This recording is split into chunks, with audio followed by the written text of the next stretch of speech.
If you ask ancient authors, Emperor Nero was basically the Roman Empire's answer to a walking red flag. A psychopath, a tyrant, a man who treated family reunions like a Game of Thrones finale. But, and this is where it gets weird, he was also wildly popular with the common people. So the real question is, was Nero truly a monster of Senate nightmares, or just the unfortunate first emperor to get ratioed by aristocratic equivalent of cable news? Nero, the last emperor of the Julio-Claudian dynasty, is best known for his greatest hits album, killing his mom, incinerating Christians, and allegedly fiddling while Rome turned into a barbecue pit. And ancient historians, bless their little hearts, had a field day. They painted him as a depraved, oversexed tyrant with more mood swings than a Kardashian family reunion. Also, they said he was under the thumb of his ambitious mother, Agrippina the Younger, a woman who, if HBO made a miniseries about her, would be a mix of Lady Macbeth, Cersei Lannister, and a tiger mom with a body count. But even while these sources were busy writing tabloid trash about his orgies and murders, the propaganda machine of Nero's own time was framing him as a generous, artsy bro who cared deeply about mercy. And yes, while he did persecute Christians and turn dissenters into human torches, the Roman Empire under Nero also had its Beyonce in the early 2000s moment, a golden era of economic and cultural flourish. Nero took the throne in 54 AD. At just 16 years old, he was already starring in the ancient version of a Disney Channel origin story.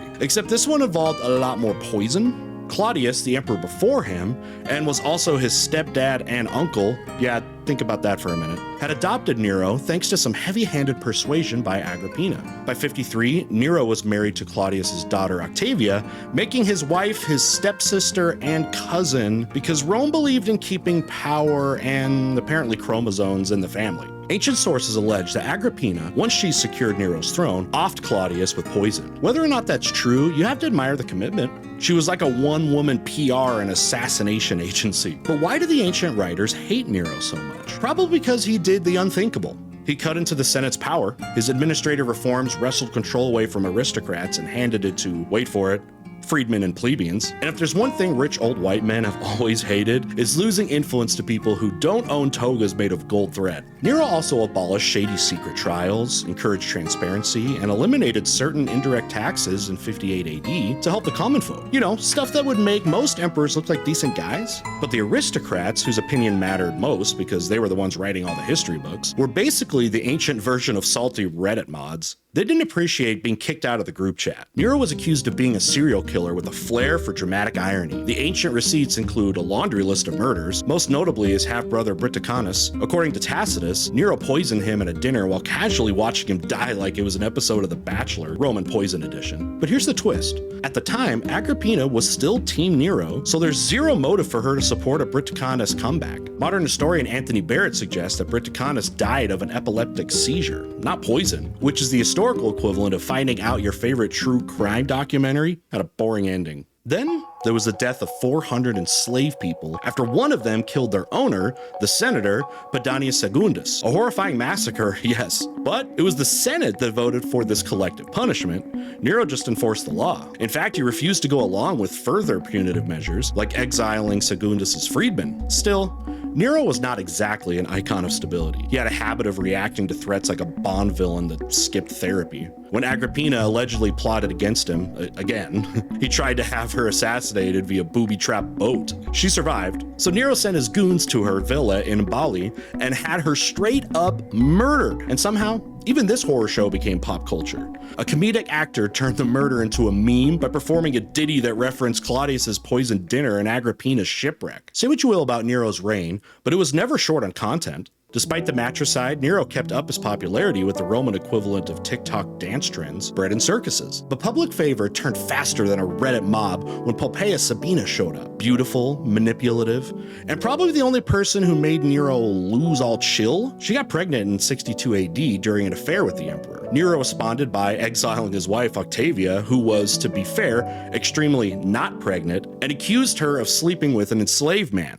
This didn't go over well. In fact, the Roman people were so mad, they started smashing statues of Poppaea like she had just ruined the Friends reunion. Nero had to recall Octavia to calm the masses, then murdered her anyway by boiling her alive after another flimsy accusation. But outside Rome, Poppaea was kind of a big deal. In her hometown of Pompeii, she and Nero were like local heroes. Graffiti on the walls praised them like they were the Brangelina of ancient Italy. Nero even reopened Pompeii's amphitheater early as a favor, because what's a little stadium violence amongst friends? Now let's talk about Nero's most infamous moment, the Great Fire of 64 AD. Legend says Nero fiddled while Rome burned, which is weird because 1, fiddles didn't exist yet, and 2, he wasn't even in the city when the fire started. According to Tacitus, he returned to help victims and opened his palaces as emergency shelters, which is surprisingly wholesome for a guy usually described as ancient Caligula meets Kanye. But rumors that he was singing during the Inferno spread faster than the fire itself, and by the time Cassius Dio wrote about it decades later, the story had transformed into full-on fiddlegate. Christianity was the real loser here. Nero scapegoated Christians for the fire